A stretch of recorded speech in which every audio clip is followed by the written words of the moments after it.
waterfront communities who process it, all these processors, and in the end, we are going to eat fish caught by us. What a shock! Eating fish caught by us in our waters. So this is just common sense, smart. We already have the best conservation rules in the world, and this was one on top of another on top of another. So thank God from the fisherman's perspective, and I get these calls all the time, that President Donald Trump is in this office because he's finally letting our great fishermen and fisherwomen get out there and catch fish and stop importing fish. Let's eat fish caught by Americans. Thank you. Thank you. Echoing that, with President Trump's leadership, this is another promise made, promise kept by President Trump, that he was going to roll back these job-killing, community-killing, industry-killing jobs.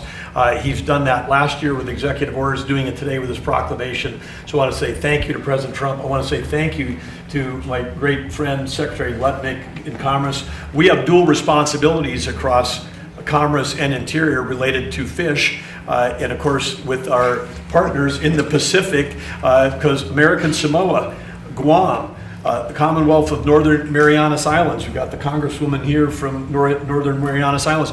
These are all American citizens. As Howard said, this is U.S. territorial waters, and they were closed to us and open to others. And that makes no sense. We've reversed that around, and so again, as you see around us, the jobs that are created in this industry are often second, third, fourth, and fifth generation family businesses. And these folks not only risk their lives, they risk their own personal capital to help feed America. They're the farmers of the sea. Just like President Trump's behind our farmers and ranchers, he's behind our fishermen. He's making sure that America is great. This brings back healthy food for our schools, our military, all the things that we're working on with Secretary Kennedy and with Pete Hegseth. So this is a win-win-win across the board. Again, thank you, President Trump. Thank you, Howard. Great day for America. Thank you very much. Mr. President, this is another example of America First, to be honest with you. Alaska provides 60% of the country's seafood.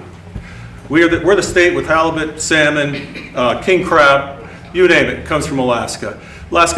Fishing in Alaska is one of the oldest industries in that entire state, employs thousands of individuals. Everyone has had fish from Alaska, we know that. But this is an example, again, of putting America first, workers first, and really this country first. And so on behalf of Alaska, on behalf of all fishermen and women, I want to thank you for what you're doing for this country and for the state of Alaska as well. Governor, was this shut down? I mean, it's just so hard to believe. So this was trauma for your industry, which is a big industry. Well, your deregulation is what really helps Alaska. It helps the fishermen. The country doesn't need more regulation. We need less regulation. And that includes for this industry as well. And so from that perspective, and it's across the board. We could talk about oil and gas and so forth, but this is about fish. But your deregulation approach is really what we need. We don't need more costs, and as you said, we probably don't need electric boats either. We need to focus on getting seafood to Americans, putting people to work, and this is exactly what this does. So I just want to thank you. Thanks. Absolutely. Thanks. Good job. Mr. President. We got to hear from a couple fishermen. Mr. President. Please. I'm third generation. These two are some of our kids, as well as fourth. Pacific Seafood immigrated, my grandfather immigrated into this country and started his first fish market in 1941. From there, we now are one of the largest family vertically integrated seafood companies in North America. It was an American dream. And I'm honored to have been. Where are you from? Portland, Oregon, and now Arizona. Liberal. It's not a liberal. Trust me. There's probably more people than you think as Republicans, conservatives. If we could count the votes. If That's you another can count issue. the votes properly. Yeah. But where we are is the act, the proclamation today, and the executive order last year and prior to this is really going to help us. We have 3,000 families that work with us, and 715 fishing families, lower 48 in Oregon, Washington, California, and Alaska, that depend on what we catch, what we process, and what we grow and sell is the healthiest protein on the planet. And you're giving us access to these family wage jobs in these coastal communities where we're usually the #1 or #2 employer in those cities and counties and coastal communities we are in. So I just wanted to say thank you on behalf of that 3,000 employees and 715 fishermen. Thank you, Mr. President. Secretaries, thank you, and everybody that supports this industry. So did you ever see this happening when they destroyed your whole life and your family and your business, everything else? Did you ever think that somebody would come along and save it? I'm going to just be really clear. There's never been a president to do this. Thank you. It's very nice.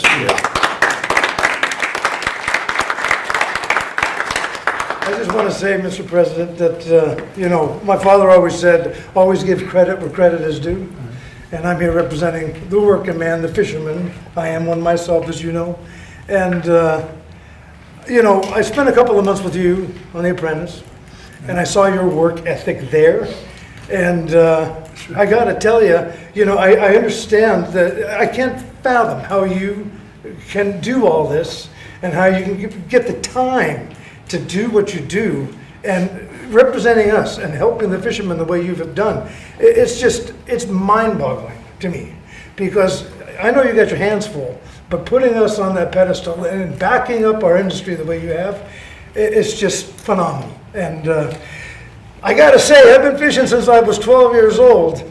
I've never been fired in my life until I spent a couple of months with this man. And, and it was very humbling, to say the least. You did a great job. And I tell you what, when I think about it, I was a better captain after that because I was very nice to my crew. I was very humbled when I was fired. And anyway, I just want to say, as for you, this is a crew member's cap. You can take that. And you're one of us now. Thank you. Very much. Thank you. You've done more for this nation in the fishing space. We're farmers of the sea. We produce this great healthy protein. I'm from North Carolina, but we support you 100%. You've done more for this nation in the seafood space than any president before you in my lifetime. Thank you, sir. Yeah, I'm Eric from Hawaii. United States fisheries are the best managed in the world, and this action is really about balancing, the interests in U.S. exclusive economic zone. You can have both ocean protection under our laws as well as sustainable fishing, and that's what this is about. And I think, Mr. President, you are the only president that has really stepped up in terms of supporting fishermen like you're doing. No other president we've seen, the administrations that's helping us. And there's a lot more work to do because there's a tremendous seafood deficit in trade. Imports are undercutting us left and right. But seafood is healthy. They're taking it right out of your water. Yeah, and seafood is a healthy food. They're taking it from your water and selling it into the United States. That's right. The whole thing is just crazy. So really appreciate it. Thank you very much. I appreciate it. Yeah, please. First of all, thank you, Mr. President, to you and your family for the sacrifice and the commitment to the country. Thank you. I'm in the sea scallop business. I don't know who likes sea scallops, but New Bedford, Massachusetts is a port that is recognized as the highest grossing revenue port in the United States. I don't know who knows where New Bedford is, but sea scallops, there's roughly 300 vessels, or 300 full-time vessels. They range from 85 feet to 100 feet. Sig's wife came from New Bedford. And you talked earlier about some examples of stupidity or whatever. We have vessels that can cost anywhere between $3 to $5 million, and those vessels only work for 35 days a year. They sit at the rest of the time at the dock. So we need certain things that could help us, and I know that this, because of your executive order, and it's a game changer. That order is a game changer for us. And one more example, there's an area that, like Frank mentioned on the Pacific side, but there's an area off Georges Bank that's 248 square miles. 248 square miles. Been restricted also. Restricted. Is It's it the now, largest. Is it now restricted? It's restricted. It's been closed since 1995. And here we are, 29 years later, we can't even get it. It's the best scallop ground in the United States. Take a look at it. Hey, sir, I spoke with the gentleman before, and we're going to fix Take this. a look at it. But, It's all nonsense. but how, We can do this. you talked about stupidity. How crazy is that? We haven't been able to get in there for 30 years, and it's been environmentalists. Do other people get in?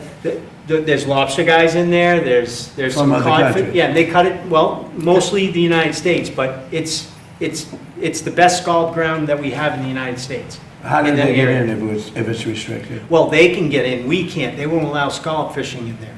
Oh, I see. So it's prohibited from us. Crazy. But there's, I mean, just think of a boat that we have that sits, and we've asked, we're working, and I just explained it to Secretary Lutnick about, we're right now pretty close to where we could easily take a permit and put another permit on it, but why should we let these boats sit at the dock for 330 days? Yeah, It's crazy, so we'll look at that. thank you so Thank you. much, and we appreciate it. Thank you. So I'm a federal advisor on the Sea Scout plan, Right. President Trump, and spent a lot of time helping advise the council how to manage that fishery. It's the best managed fishery in the world, bar none of any fishery we have.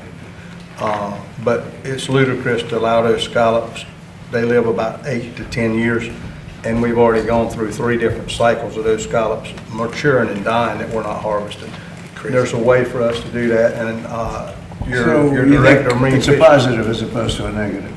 it needs to be And open. they die. They just die. They're dying, They just die. and they've gone Nobody- through They 3 die of- generations. So a scallop will die of old age. It'll die of old age. But it needs to be. How do they taste that's right. when they're dead? Not very good. Not very good. Not good? Not good. And you talked about the maha, I mean, it's one of the best, Frank said his fish, the scallops are one of the best proteins. Yeah. There you go. They are. It's a wrestle. All right. Oh, That's they can come to good. UFC.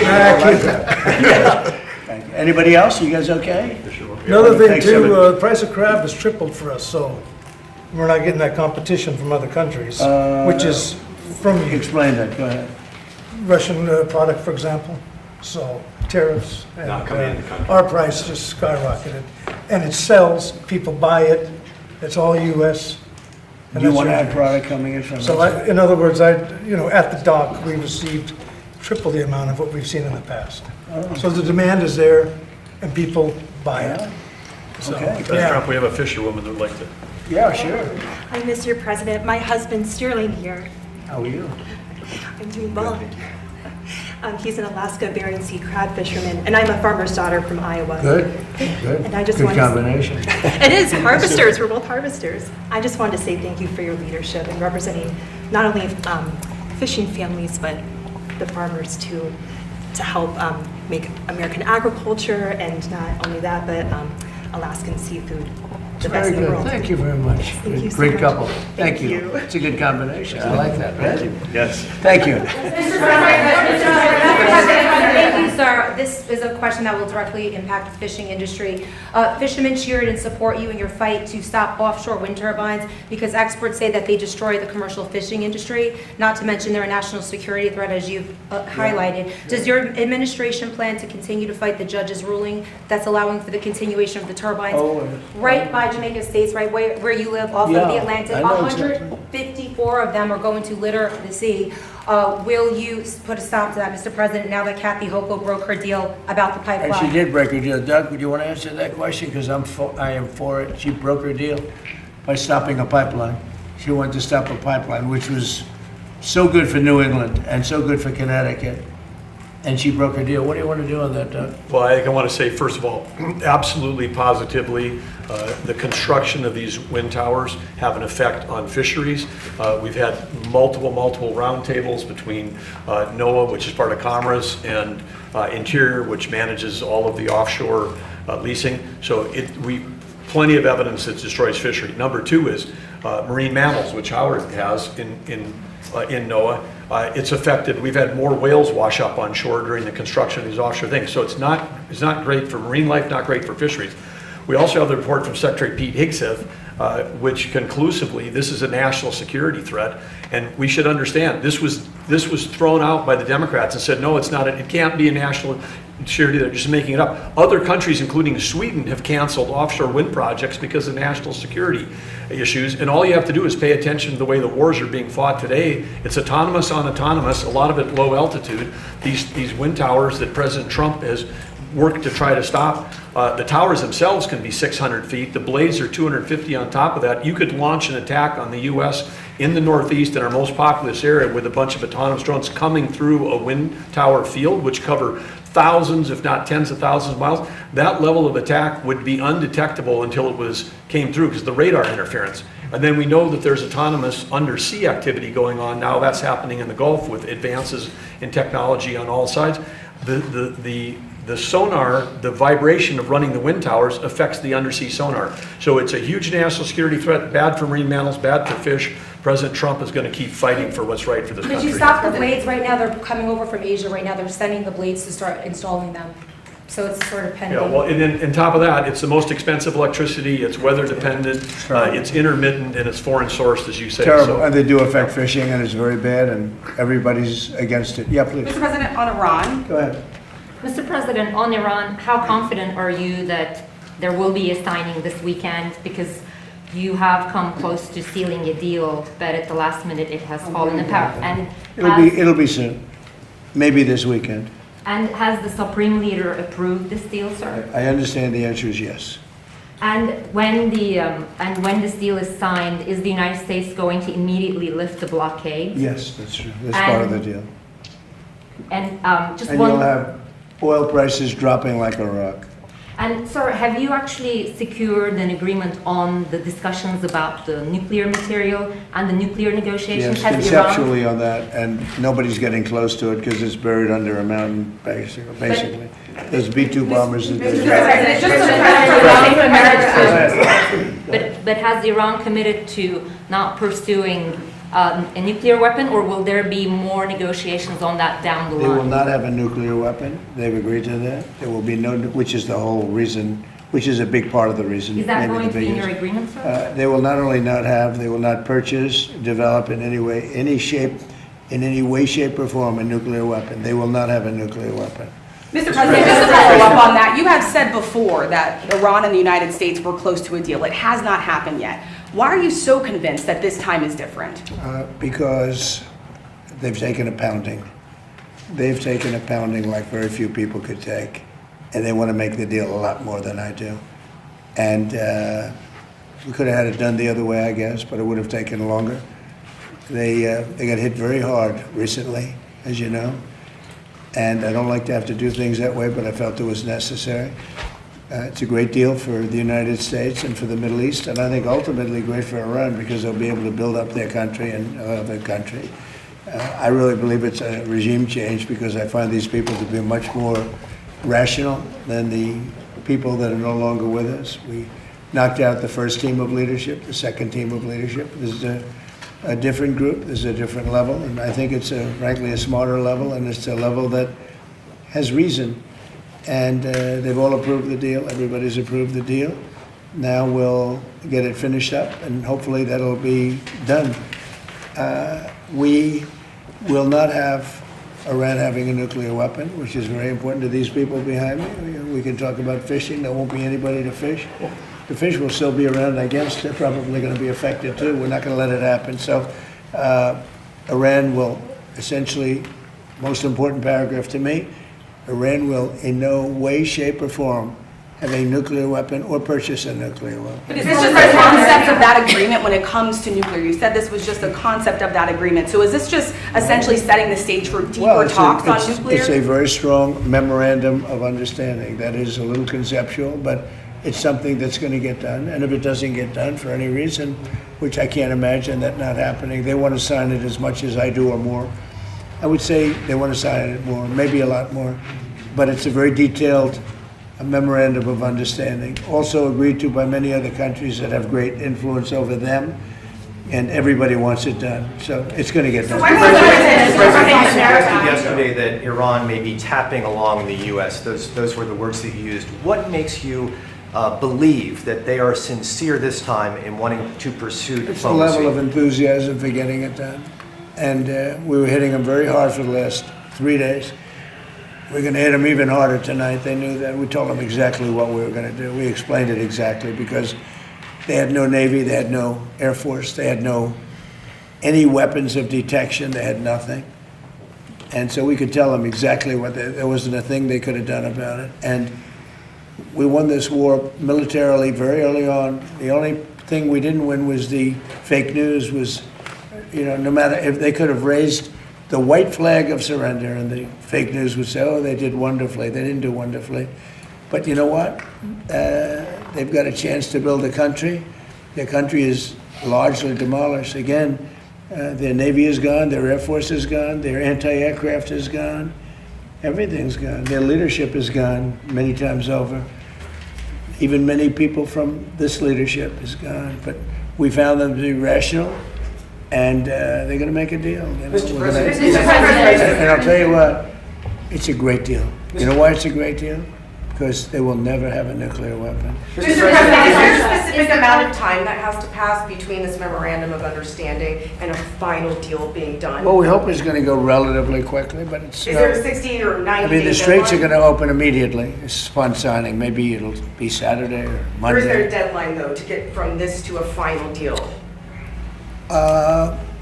We think it's going to go pretty quickly. I don't want to say a deadline because if I say a deadline, you'll say, "Oh, he didn't meet the deadline." You know, this is like, it's not going to matter much because it's going to get signed, and the strait is open. But the straits have been open for a number of months already, and you just didn't know about it. You know, you as reporters weren't able to get it. I just announced yesterday that we brought a lot of ships through, and nobody knew about it. I guess we did a pretty good job, Peter, right?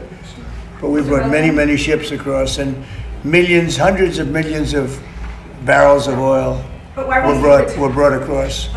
Mr. President, And there wasn't a thing that anybody could have done about that. Yeah. is the Carg Island operation off the table, and are you ruling out boots Well, on the ground now at it this would point? be. If we signed this agreement, it would be. They weren't so thrilled when they heard that that's what I would have done. And I just don't think, I like it great. Look at Venezuela, how well that's worked out. We paid for that war many times over. And many times over. We have millions of barrels of oil from Venezuela going to Houston. And we're working great with the Venezuelan government. Couldn't be better. It's a real good relationship, really good relationship. Venezuela's been amazing. This is a larger situation, actually less oil. Venezuela has a lot of oil, but we think of it, we spend X dollars. We paid for it many times. When was the last time you heard that? Many times over we paid for it. Do you ever think you'd see that in this country, right? We go to wars, we end up with just blasting the hell out of people, and we come home, nothing happens. Venezuela was amazing, and this is amazing. Yeah. Mr. President, thank you. Are you considering using or drafting an executive order to extend FISA or to continue using Section Well, the 702? Congress wants me to do it, and let's see what happens there right Republican now. leadership wants you to do it. I put out a statement, sure. That's Do you very think you have important. the It's executive- very important for our military. Yeah. Mr. President, on the Safe America Act, you're now urging Republicans to add that to this third reconciliation bill. Yeah. What's your perspective on why election integrity matters so much for national security from your perspective? Well, we as the need it commander-in-chief? for our elections. We need to have voter identification, which you don't have right now, on a national basis. We need it for, and the voter ID is very important, we need it for proof of citizenship. Do you believe it? The Democrats are fighting. They don't want you to prove your citizenship when you vote. You know why they want that? Because they cheat. And we also want it with mail-in voting, where you have people that are sent 7, 8 ballots, 2 ballots, 4 ballots, and a lot of them sign those ballots. Mail-in voting, and we want to be very judicious if you're in the military and you're far away, or if you're handicapped, or if you're sick, or if you're on vacation, that you have but you're not going to, millions and millions, look at California, they send out millions of ballots, tens of millions, they have no idea what's going on. Those elections are so corrupt, so we have a mail-in ballot, then we have no men, and we had 2 more, no men in women's sports. We're talking about saving America, right? No men in women's sports, another one, very popular. I think it's 99-1. They say it's 80-20. I think it's 99-1. And we have no mutilization of your children for transgender purposes. So it's the transgender mutilization of your children. Does that sound good with you guys, generally speaking? You're not into transgender mutilization of Not your at all, child, right? not at all, sir.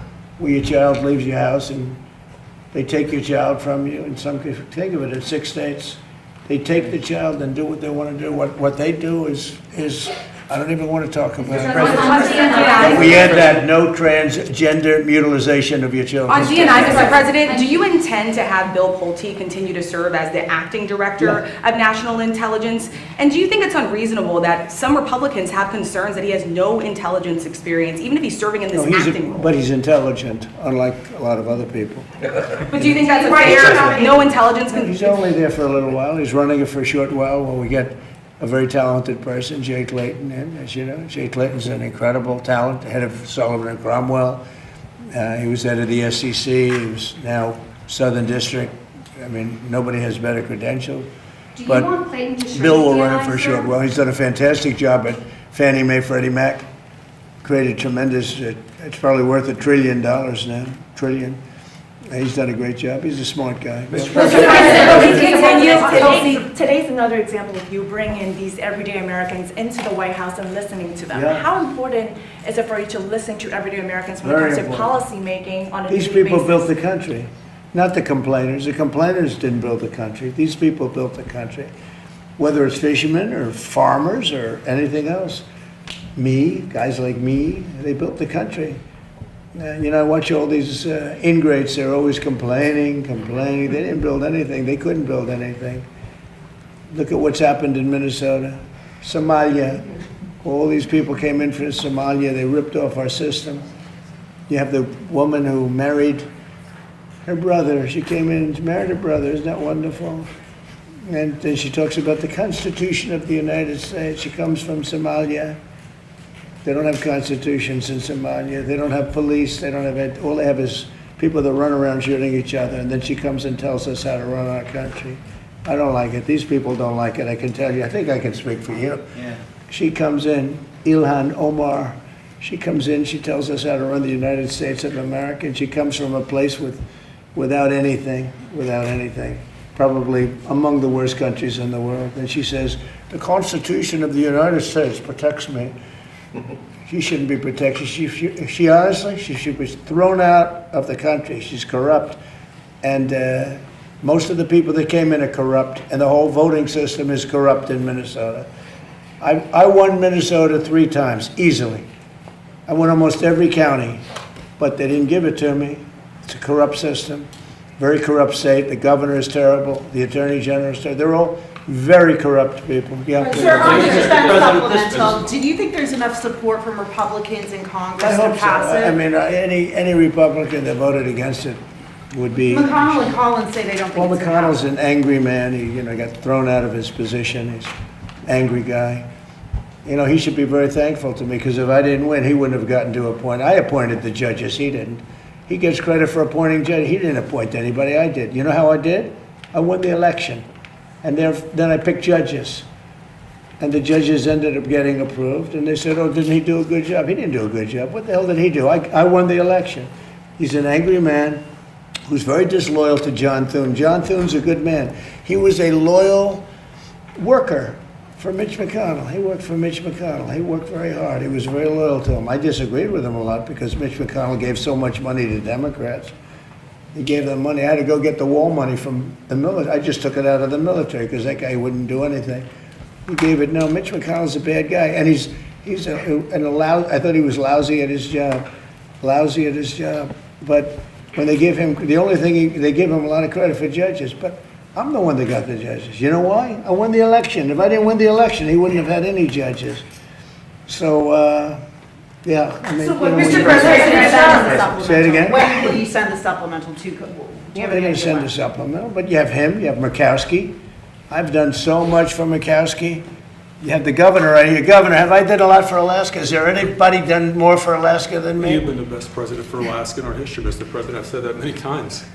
And Murkowski's terrible to us, terrible to the country. Mr. President. And, I almost feel guilty. I do more, probably done more for Alaska than any other state. Not because of her, because it's the right thing to do. She's just an impediment. But she's there. She probably will be a negative vote. You have a couple of other. I think Rand Paul's come a long way. Let's see what happens. I think Rand Paul likes Save America, because Rand Paul's usually a negative vote. but I think he likes Save America, so that's good. I like Rand Paul, but, you know, I hope he votes for us. Yeah. Thank you, Mr. President. The president of the Kentucky Farm Bureau testified before the Senate about a month ago, middle of May. At that point, he said that the pricing and availability of fertilizer was a crisis for farmers. And he said the war was not helping that. And he said we need the government to step in and provide economic health. Even if you do make a deal in the next couple of days, that was a month ago that farmers were saying they were in crisis. Do you think there needs to be federal aid specifically for farmers because of the war? No, it's fair. You know, I gave the farmers $28 billion in my first term because they were taken advantage of by China. And I charged China for it. I put tariffs on, and China paid us hundreds of billions of dollars. And I took $28 billion out of the tariffs from China and other countries that treated our farmers very badly. I gave them $28 billion. And I'm looking at that, actually. The war is the primary impediment, which is now going to come down from Ukraine. You know, a lot of it comes out of Ukraine and other things, but other places. But no, the farmers have a problem with fertilizer, but that's all coming down now. And your fuel is going to be, I think it's going to be lower than it was 4 or 5 months ago. 4 or 5 months ago, we were doing unbelievable. But remember this, if you look at Biden, his oil prices, without saving our country, saving the world, by going out and saying to Iran, you cannot have a nuclear weapon. If I ask these people about Iran having a nuclear weapon and they're going to have to go through some pain, I mean, I don't think, I hate to really do it because it's a little dangerous. Every one of these people are going to say you cannot let Iran have a nuclear weapon because they'd use it. You want to see turmoil? You want to see death and destruction? Let Iran have a nuclear weapon. So, but I am looking at doing a form of help because of fertilizer. But fertilizer is going to come way down as soon as this is over. And then a political question, if I can. Next week, there's a big runoff race in Georgia for U.S. Senate. Yeah. You notably endorsed a candidate for governor there. You haven't endorsed for U.S. Senate between the two Republicans. Why not? I may do that, but, you know, every time I endorse, they win. It's been a pretty amazing track record. I was 18-0 this last week. Do you regret endorsing Randy Feenstra, sir? What? Do you regret endorsing Randy Feenstra in Iowa? The man running against him was all Trump. And the only one out of hundreds of races, hundreds, I'm glad she brought it up, you know why she's got to bring it up. There's a gentleman in Georgia that I endorsed who was much less Trump than the other man that won, as you know. And had I been given the proper information, which I don't think I was, I probably would have endorsed the other person. But, or not endorsed at all, but I would have endorsed the other person. The other person was much more Trump, as you know, than Randy. Mr. President, here in Washington, D.C., there's a Democratic primary for mayor. One of the two leading candidates, Janice Lewis-George, is running a Zoran Mandami campaign. It's focused on socialist policies. How would you feel if she emerges victorious in next Tuesday's Well, I wouldn't like it, and maybe we'd take back Washington, run it on the federal basis. We won't put up with it. We're not going to lose our businesses. By the way, Washington now is a safe, beautiful place. We had 22 fountains dug that are all working. Not one of them worked for years, for 25 years, 40 years, 58 years. The pool didn't work from it was 1928 it was built. It always leaked because it was done in stone. Now it's done properly. It's not going to leak at all. But this is a beautiful place now. People are coming. Restaurants are thriving. The restaurants are all closed. Nobody wanted. Now you can't get restaurant space. You can't get into it. We have a thriving community. We got rid of the crime. We're 92% down on crime. Think of it. And we're going to be close to 100% pretty soon. You always have some whack job someplace, but we're going to be close to 100%. So Washington is thriving. Memphis is, the people came in from Memphis, 74% reduction in crime. New Orleans, think of that, 78% reduction in crime. They had the safest Mardi Gras that they've ever had. You know why? Because we sent in people that take care of crime. Chicago should do it. New York should do it. Los Angeles should do it.